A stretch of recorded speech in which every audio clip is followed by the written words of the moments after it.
बहुत बहुत स्वागत है आपका R9 टीवी के इस विशेष बुलेटिन अपना गांव में। मैं हूं आपके साथ श्वेता भट्टाचार्य। खबर उन्नाव से है। उन्नाव में गांव में शराब का ठेका खोलने के विरोध में महिलाओं ने एकजुट होकर ठेके पर ताला जड़ दिया। बांगरमऊ तहसील के अमीरपुर और गंभीरपुर का ये मामला बताया जा रहा है। कल ही गांव में सरकारी शराब का ठेका जो है वो खोला गया, जिसके विरोध में सैकड़ों महिलाओं और पुरुषों ने जोरदार प्रदर्शन किया। सेल्समैन को बाहर निकालकर ताला जड़ा गया। महिलाओं का कहना था कि उनके परिजन शराब पीकर घर में मारपीट करते हैं। वहीं ग्राम प्रधान ने बताया कि इस मामले में डीएम को ज्ञापन देकर आपत्ति जो है जताई जा चुकी है।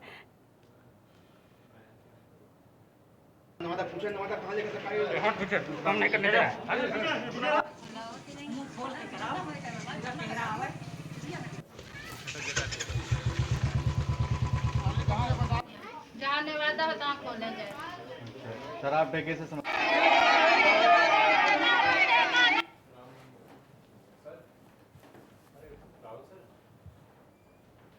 बाजपुर में बच्चों के बीच हुए आपसी झगड़े ने बड़े विवाद का रूप ले लिया है, जिसके चलते करीब 12 लोग घायल हो गए हैं। बच्चों में आपसी झगड़े के चलते दो पक्ष आपस में भिड़ गए, जिसके बाद दोनों पक्षों में जमकर मारपीट हुई। पुलिस को मिली सूचना पर मौके पर पहुंची पुलिस ने घायलों को अस्पताल में भर्ती करवाया। वहीं पुलिस मामले की जांच करने में जुटी हुई है।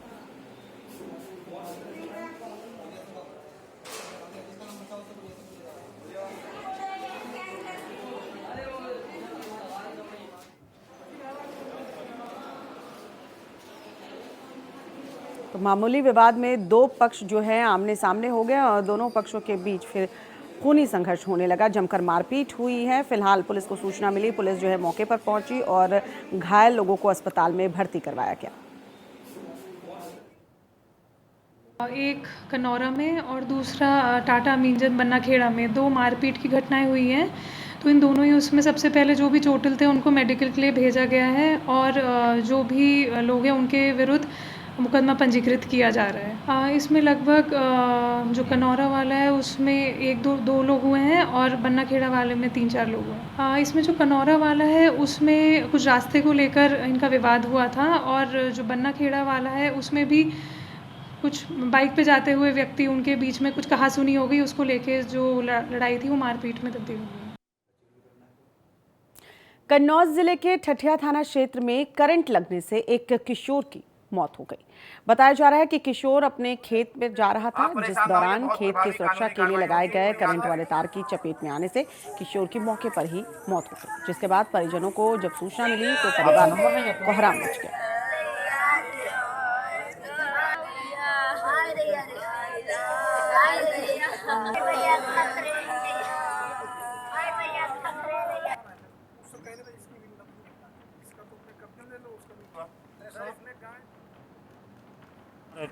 ग्राम मीरापुर।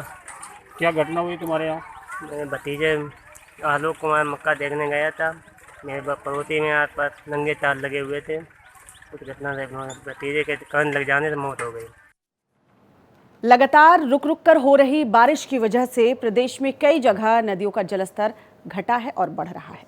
इस चपेट में यूपी का सिद्धार्थनगर जिला भी है। जिले के किसानों में बाढ़ की वजह से चिंता है। कई एकड़ फसल बाढ़ की चपेट में आकर खराब हो चुकी है।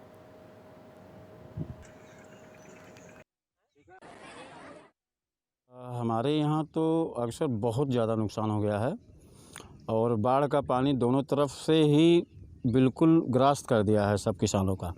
एक तो किसान बेचारे इतना ज़्यादा इस लॉकडाउन के चक्कर में 1 रुपया कमा नहीं पाए और कमाई जो भी इधर उधर से कर्जा कुआम को लेके और क्या बोलते खाद भूसा खेती में डाले और सारा खेत बर्बाद हो गया बाढ़ से। हमारे यहाँ बाढ़ से बहुत ज़्यादा समस्या है और लॉकडाउन से भी समस्या थी। हमारे जो गांव के वासी थे, हमारे क्षेत्र के वासी थे जो शहरों में काम कर रहे थे, वो भी काम धंधा सब बंद हो गया सर। और हमारे यहाँ आज काफ़ी दिन से बारिश हो रही है और जो भी बचा कुचा था हम लोग के पास वो सब खेत में लगा दिए हैं और बारिश से सारा खेत हमारा तबाह हो गया है। इससे हम लोगों के पास कुछ खाने की व्यवस्था नहीं है। यदि अगर सरकार के पास कुछ व्यवस्था होगी, हमारी आवाज़ वहाँ तक पहुँचेगी तो हमको कुछ जो उनका योगदान रहेगा प्रदान करेंगे अन्यथा हम लोग तो ऐसे भूखे ही हैं।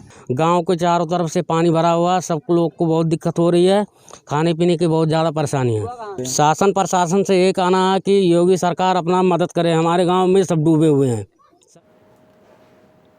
देवरिया जिले का एक ऐसा मुख्य मार्ग जो लगभग 50 से 52 गांवों को जोड़ता है, वो मार्ग इस वक्त मौत का मार्ग बन चुका है। देवरिया जिले का हेतिमपुर गांव इस वक्त तमाम परेशानी झेलने को मजबूर है। R9 टीवी की टीम जब ग्रामीणों से बात करने के लिए पहुंची तो पता चला कि ग्रामीणों और यात्रियों को तमाम तरह की परेशानियों का सामना करना पड़ रहा है। ग्रामीणों और प्रधान का कहना है कि तमाम शिकायतों के बावजूद कोई भी जनप्रतिनिधि गांव की सुध लेने को तैयार नहीं है।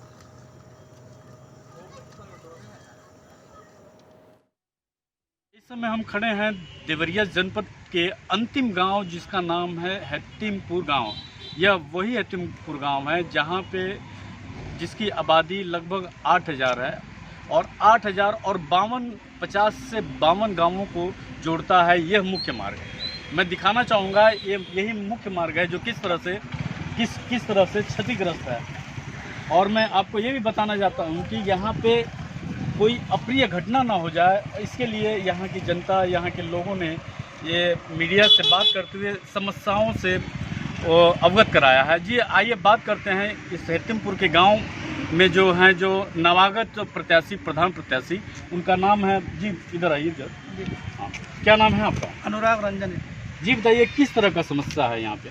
ये हेतिमपुर के मार्ग 50 गांव को जोड़ने वाला मार्ग है जी। किस तरह की समस्याएं रोज होती रहती हैं? और रोज अनहोनी होता रहता है, रोज लोग गिरते रहते हैं, रोज देख ही रहे रोड टूट चुका है, हमेशा लोग गिर रहे हैं इस पर।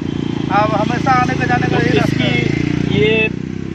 ये विधानसभा क्षेत्र जो माननीय सूर्य प्रताप शाही जी मंत्री जी का यह क्षेत्र रहा है, क्या आप लोगों ने उनसे शिकायत नहीं की है? सब कुछ सबसे कहा गया है लेकिन कोई इसको अवगत नहीं करा रहा है, मतलब कोई इस पर देख नहीं रहा क्या हो रहा है इस पर। मैं कैमरामैन से बताना चाहूँगा, कहूँगा कि ये ज़रा इस गंडक को दिखाए। यहाँ पे बैरिकेटिंग की ज़रूरत है।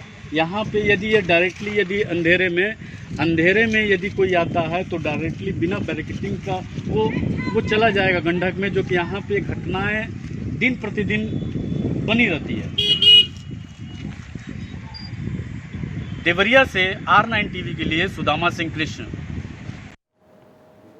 लखीमपुर खीरी में R9 टीवी की खबर का असर देखने को मिला है। शारदा के उफान के चलते रैनी गांव के कटान की खबर हमने प्रमुखता से चलाई थी। इस पर जिला प्रशासन ने संज्ञान लिया है। जिला और डीएम खुद प्रशासनिक अमले के साथ हालात का जायजा लेने के लिए रैनी गांव पहुंचे। डीएम ने बाढ़ कटान का जायजा लिया और लोगों की समस्याएं भी सुनी।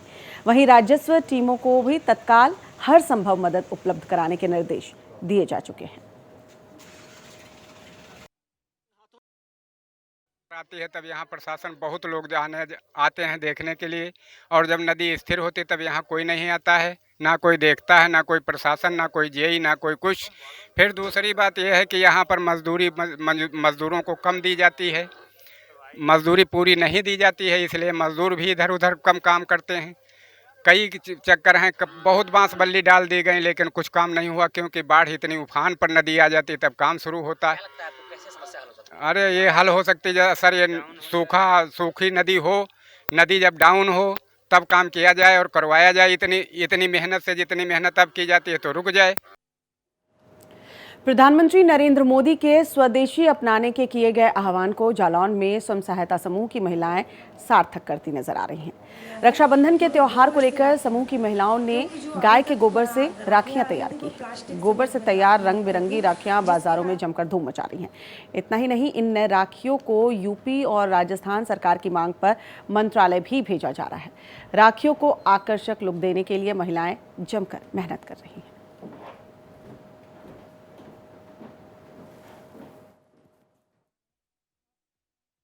यहाँ पे समूह की महिलाएं हैं जो गोबर की राखियाँ तैयार कर रही हैं और अपने तरह तरह की मूर्तियाँ बना रही हैं और काफ़ी प्रोडक्ट तैयार कर रही हैं। अपना गांव की खबरों में आज के लिए बस इतना ही। दीजिए इजाजत। देखते रहिए R9 टीवी, सिर्फ और सिर्फ खबर के लिए। नमस्कार।